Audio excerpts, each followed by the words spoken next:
at mga kada, dumating na po ang pinakahihintay ng lahat, ang revelasyon kung sino ang kauna-unahang Mrs. KU na makakatanggap ng bonggang makeover!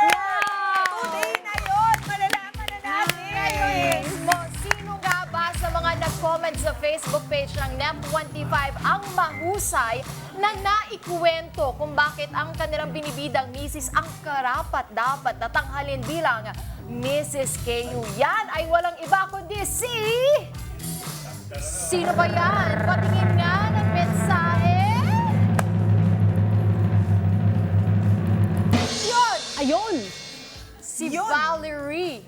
Ito'y mula kay Valerie Senense, okay? At ang kanyang ninominate ay ang kanyang mahal na ina na ang mama niyang si Joy. Mrs. Joy Sanchez. Sabi niya, tiyak na karapat dapat siyang maging Mrs. KU dahil sa dami ng kanyang pinagdaanan, nananatili pa rin siyang matatag para sa aming pamilya at ginagawa niya ang lahat para mapabuti kami na halos napapabayaan na rin niya ang kanyang sarili.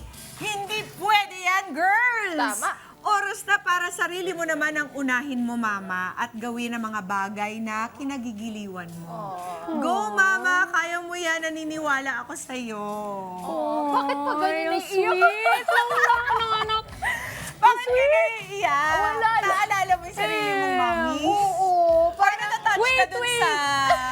Baka pwede natin yung pa-makeover si mommy minsan. Mga mommies natin. Yung mommies, yung mommy Pero, mo. okay, pero hindi kailangan mommy basta may asawa. Ayun, Pwede basta nating misis. i-nominate dito sa Mrs. KU. Nakaka-touch lang, lalo na yung nung sinabi niya dun sa message na oras na para sarili mo naman ang unahin mo, mama. Doon ka naiyak. Parang yun yung part na, this is your time, ma. Parang Yes. sa dami ng time na binigay mo sa amin, it's your time to give yourself something na magpapaligaya naman din sa'yo, di ba? Magpapashine. Kaya, Kasi sabihin, pag sa'yo sinabi din yun, di ba, Mama P? Oo nga. Sasabihin ko kay Scarlett, Give me time. anong kailangan mo? Anong pinabibili mo sa akin, anak? Kaya huwag na natin patagalin pa. mga kada, sabay-sabay natin kilalanin ang deserving Mrs. na tatawagin pa nating Mrs. KU of the Day. Let's watch this. Ako po si Josie Senense. Ako ay may 40 taong gulang na. Nakatira sa Sagana. May isang anak na babae. At ang trabaho ko po ay isang auditing clerk sa opisina. 21 na po kaming kasal ng aking asawa. At masaya po kami nagsasama. Nananaig po sa amin yung pagmamahalan bilang mag-asawa. At siyempre kasama na rin po yung aming anak na nandyan po na nagpapasaya po sa amin. Ang ginagawa ko sa araw-araw, gumigising po ako ng maaga. Alas 4 pa lang, gumigising na ako. Kasi kailangan ko magluto. Yung mga iba pang gawain sa bahay. Lutos ng pinggan, paglalaba, yung paglilinis ng bahay. Pero syempre pag lang yun, pagka wala akong pasok. Pero kapag may pasok, talagang lagi ako nagluluto. Gumigising ako sa umaga, alas 4 yan lagi kapag may pasok. Tapos maghahanda ako para pumasok. Kung di niyo po na itatanong ay nung bata pa po ako, hindi ko na po nakasama ang aking magulang, nanay ko, ang tatay ko. Bali, yung pinagmulan ko mag-isa lang ako. Parang kung saan-saan lang ako. Ang nag-alaga sa akin yung lolo at lola ko. Tapos maaga rin silang binawian ng buhay. Bata pala ako nun. Tapos kung saan-saan ako nakatira. Sa tita ko, sa tito ko, kung sino man yung gustong pumupok sa akin noon. Sila na rin yung nagpaaral sa akin. Pasalamat na lang ako at mabuting tao yung napangasawa ko. So ayun, parang blessing na rin sa akin na kahit sa dami ng mga pinagdaanan ko sa buhay, mapalad pa rin ako. Kasi, kumbaga, nakahanap ako ng pamilya na parang bubuo sa pagkatao ko.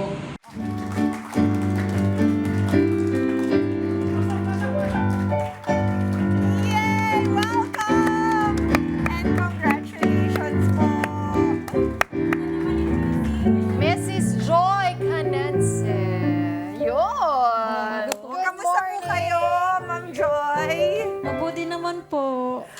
po yung feeling ninyo na binoto po kayo ng anak nyong si Valerie? Siyempre po, natutuwa. Tsaka parang naiiyak po ako kasi. Sinikret ba niya sa'yo to? Opo. Ay, talaga? Opo, po ako. Nagulat po ako kasi akala ko po sa school lang. Kasi parang pagdating po sa school, parang lagi po ako nakasupport sa kanya. Ilan po ba ang anak ninyo bukod kay Valerie? Isa lang po si Valerie lang po. Ay, wala po ni Kaiya.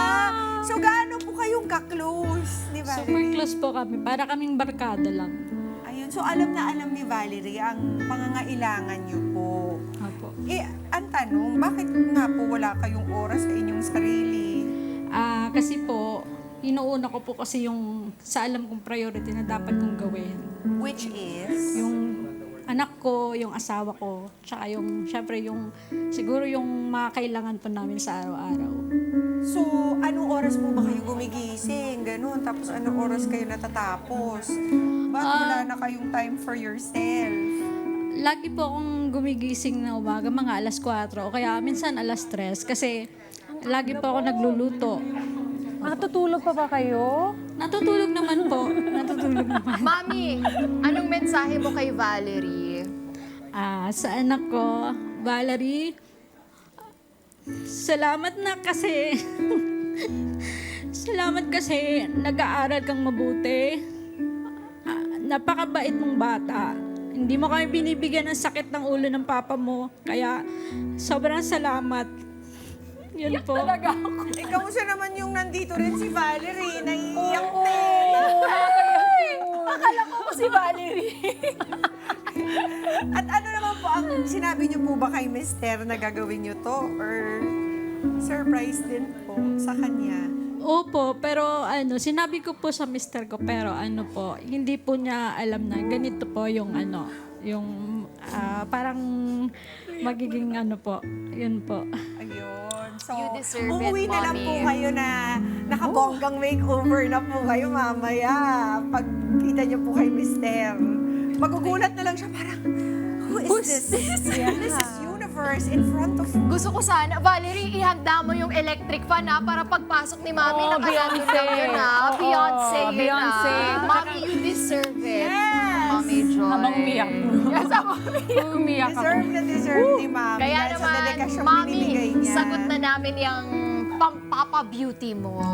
Di ba? At mayroon kami mga sorpresa na tiyak na magugustuhan ninyo. Kaya kada, Ibigay na natin si Mami ng kay Direk Nard. makeover. Yun na, Mami, see you later. Enjoy. See you later. Ayan mga kada, so ang ating Mrs. KU ay maghahanda na siya para maging sobrang bongga ang itsura niya. Mga kada, let's welcome our Mrs. KU of the day, Mrs. Joy Canense.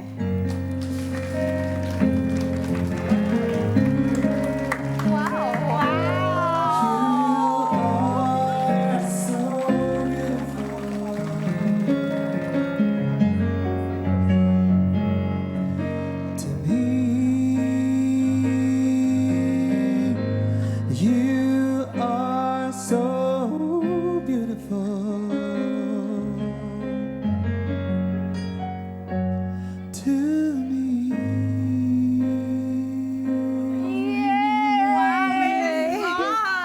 Napakapagets sa itsura. Joy. How do you feel? Ito po, nanibago. Nanibago po talaga kasi first time. First time? First time na maayusan ng iba. Pero, when was the last time po na ganitong kabongga po yung itsura ninyo? Eto po, kasi parang ako, nagme-makeup naman din po ako sa sarili ko, pero mga simple lang. Tapos parang puro tali-tali lang ng buhok, ganun po. Tapos never pa po kayong nahawakan ng ibang tao para mabigyan ng makeover. Ngayon pa lang po. Wow. Pero hindi pa po dyan nagtatapos ang Mrs. KU journey ninyo, Ma'am Joy. Meron pa po kaming sorpresa sa inyo at magandang regalo mula sa aming kaibigan. Let's call on Dr. John Paul Pareha, ang CEO at Medical Director ng The SB Clinic. Doc JP! Ayan na! Doc JP is here. Welcome to Kada Umaga, Doc JP. And I wanted to meet our Mrs. KU of the day, si Mrs. Joy Canense. And ano po bang hatid natin sa kanya? Of course, meron tayong gift of love, gift of self-care from SB Clinic. So, award natin to for you para makapag-pamper ka and you'll have your self-time para sa mga gagawin mo. Ito. Sarap! Mrs. Joy Totoo yan. Ang me time at self-care. Mrs. Time. Mrs. Mrs. Time. Oo. Doc JP, ano po ba ang vision ng SB Clinic para sa mga misis at para sa lahat ng mga kababaihan? So, syempre, isa sa mga vision namin is gusto namin makatulong sa mga women or sa mga misis nga na sinasabi natin para magkaroon sila ng me time, self-time, syempre self-care. Kasi paano tayo makakapagbigay ng love natin sa family natin kung wala tayong self-love sa sarili natin, di ba? So, sana maging parte ang SB Clinic na maibalik natin ang syempre yung self-confidence, syempre yung ating mga worry tayo dati nung dalaga tayo or nung wala pa tayong anak, ganito tayo. Then ngayon, syempre being a mom is not easy eh. So, syempre, it's not only emotional, pati physically nagbabago kasi, di ba? So, nandito ang SB Clinic para at least maibalik natin yung mga problems or worry ng mga mommies. Big help. Big help nga. Maraming salamat. Ano po ba ang pwede niyang gawin sa SB Clinic, Doc JP? So, syempre, magsisimula muna tayo from the outside. Of course, the skin. And then, syempre, sunod-sunod na Sarap. yun. Marami tayong mga pwede nating i-enhance or pwede nating ibalik, di ba? Konting slimming siguro. Pwede nating i-offer yan kay ma'am. So, aantayin ka namin, ma'am, sa SB Clinic. Transformation. Sana all! Oo nga, mapapasana all kasi Mrs. KU. We're excited. We're excited for that. Maraming salamat, Doc JP, for coming over and extending the, syempre, itong beautification at Mrs. Time ng aming mga Mrs. KU. Diba? Anong masasabi mo sa SB SB Clinic Clinic. kay Doc? Thank you po kasi may experience ko na yung mag-ayos sa sarili. Tas siguro, baka, lalo pa po akong gumanda. Sabi ni Doc, ako nang bahala sa'yo. Ayun! With confidence. Yes! Kaya mga kada, go beyond your dreams. Let's make things happen. Only here with the SB Clinic. The SB Clinic has the latest and premium surgical and non-surgical treatments. You may contact them through their website, www.skinandbeyond.care. And they also have a Facebook, Instagram, and TikTok at the SB Clinic. Maraming salamat. Si Doc JP pa mismo ang pumunta dito para bigay ang magandang regalong ito mula sa SB Clinic. Thank you, Doc JP! Thank you, Doc JP. Huwag kayong magsasawa, Doc JP. Tulungan tayo na mapaganda itong mga misis. Mga Kanet 25, this is Pia Guanyamago. For more Kada Umaga updates, please click the subscribe button and follow us on Net25 social media pages at Net25 TV and at Net25 Entertainment Facebook page. See you guys. Bye!